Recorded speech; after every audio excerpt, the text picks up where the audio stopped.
Y vamos a seguir hablando de incendios forestales y lo hacemos a esta hora con Rolando Pardo. Él es el jefe del Departamento de Prevención de Incendios Forestales de la CONAF. ¿Cómo estás, Rolando? Muchas gracias por estar en el estudio de CNN. Muchas gracias por la invitación. Rolando, estábamos conversando antes de comenzar esta entrevista de una alerta por altas temperaturas en el centro sur de nuestro país. Se conjugan varios elementos: altas temperaturas, viento y tormentas secas. Ahí está puesto el foco de atención para los próximos días, ¿verdad? Sí, claro. Efectivamente hay un pronóstico que anunciaron esas condiciones y obviamente el sistema de protección establece algún grado de alerta para mantener la atención a esas condiciones. Tormentas eléctricas secas estábamos también señalando, viento, altas temperaturas. O sea, se pueden conjugar varios elementos que pudiesen, ojalá que no, pero pudiesen generar un incendio forestal. Sí, las tormentas eléctricas son fuentes de calor que caen de manera aleatoria, generalmente en espacios precordillerano y cordillerano y muchas veces asociados a bosque nativo, y esa es nuestra preocupación. A este bosque nativo muchas veces también está asociado a áreas silvestres protegidas, por lo tanto en estas semanas de verano nuestra atención está orientada a la protección del público que está visitando esa área y más aún si es que se presentan incendios forestales por estas características. Rolando, ¿cómo mejorar la prevención? Porque siempre hablamos de que es sumamente necesario fomentarla, llevar ese mensaje hasta la población, pero ¿cómo se fomenta con medidas concretas? Tres cosas fundamentales. Uno, evitar utilizar fuentes de calor, particularmente sobre, bajo o cercano a vegetación, en especial cuando hay condiciones de temperatura alta o fuertes vientos o pronósticos de estas características. Segundo, si alguien vive en el campo o en la periferia de la ciudad y está rodeado de vegetación, siempre tiene que tener un espacio de protección, vía de entrada para vehículos asegurada, vía de salida para las personas si es necesario proceso de evacuación. Limpiar los techos, limpiar el entorno inmediato de la casa, que no exista ningún contacto compacto. Y la tercera es que ante condiciones que la autoridad indique que es necesario evacuar, no ponerlo en duda.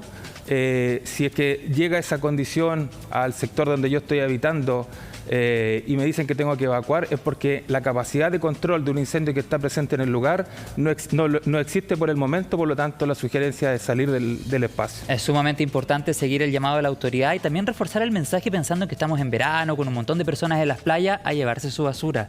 Ese es un punto súper relevante también. Sí, una cosa es las personas que están en la playa y efectivamente allí lo importante es mantener los espacios lo más limpios posible. Claro. Pero hay que pensar también que más de un 40% de la población citadina en esta semana se desplaza o se desplazó a espacios abiertos, a lagos, lagunas, a orillas de río, y que en esos espacios hay que tener dos consideraciones: no usar ninguna fuente de calor, no hacer un asado, evitar hacer los asados, evitar hacer fogata de las tardes, etcétera, y no confiarse de que por estar al lado del agua o cercano al agua no existe un riesgo de incendio forestal. Estar siempre atento, mirar el entorno, estar muy preocupado de qué es lo que está ocurriendo en caso de que ocurra alguna emergencia. ¿Cómo es esta nueva campaña que ustedes han lanzado? ¿Dónde está el foco? Porque hace poquitos días lanzaron una nueva campaña. Sí, bueno, el foco está en llamar la atención de que por acciones muy comunes, como por ejemplo fumar, como por ejemplo eliminar residuos de domicilio en el campo, en algún espacio abierto, pueden generar incendios forestales y que muchas veces sin querer generan incendios por actos negligentes o por descuido, y que esto se transforma en situaciones catastróficas. Tenemos muchos ejemplos para comentar: gente que se compró una parcela, quiso celebrar, hizo un asado con sus amigos y se quemaron 400 hectáreas, incluidos los predios vecinales. Entonces, el objetivo de la campaña es llamar la atención de que con cualquier fuente de calor, si estamos cercanos a la vegetación, sobre la vegetación, se puede transformar en un incendio forestal en fracciones de segundo. Por lo tanto, el llamado es a tener la mayor cantidad de precaución, de tomar las medidas necesarias para que estas acciones no generen incendios. Y con la experiencia, Rolando, que nos ha dado lo que ha pasado en nuestro país, lo decíamos también hace un rato en el programa, lamentablemente cada cierto tiempo y sobre todo en esta época del año estamos informando y vemos imágenes que son muy crudas y que no solo generan un desastre de vegetación, sino un desastre humano. Ya veíamos lo que sucedió hace pocas semanas atrás en Viña del Mar. Con esa experiencia y con la evaluación que ustedes pueden hacer desde la CONAF, ¿qué herramientas nos faltan para, por ejemplo, tener una prevención mucho más acabada? Se hablaba la otra vez de drones, de crear muchos más cortafuegos, ¿Cuál es la evaluación que hacen respecto a lo que nos falta? Bueno, podemos tener la cantidad de recursos ilimitados en el sentido de recursos de extinción, helicóptero, aeronave, cantidad de recursos de brigada. La tecnología está entera a nuestra disposición. La utilizamos sin lugar a dudas, pero aunque exista disponibilidad de recursos infinitos, si no hay una corresponsabilidad por parte de las personas que generan los incendios forestales, si no hay un compromiso de quien habita en los espacios del campo, los espacios rurales, de no tomar las medidas en su entorno, la probabilidad de éxito ante incendios forestales, independiente de la cantidad de recursos, va a ser tendiente a cero. Se requiere compromiso de parte de la comunidad en no generar fuentes de calor, no utilizarla de manera inadecuada, y una corresponsabilidad entre todos los servicios públicos, organismos privados. Los incendios forestales no tienen dueños, afectan a todos por igual, independiente del tamaño de la propiedad, independiente de la disponibilidad de recursos. Por lo tanto, aquí necesariamente tiene que haber un trabajo en conjunto, mancomunado de todos los servicios públicos y privados, pero principalmente un compromiso de la comunidad que habita o utiliza los espacios abiertos. El otro día, Rolando, hablábamos de Senapred, que es un servicio público y que deja atrás la UNEMI, que era una oficina, y nos hablaban precisamente de la intención de generar un trabajo conjunto entre diferentes instituciones públicas y privadas. ¿En qué vamos a ver esos cambios en la práctica?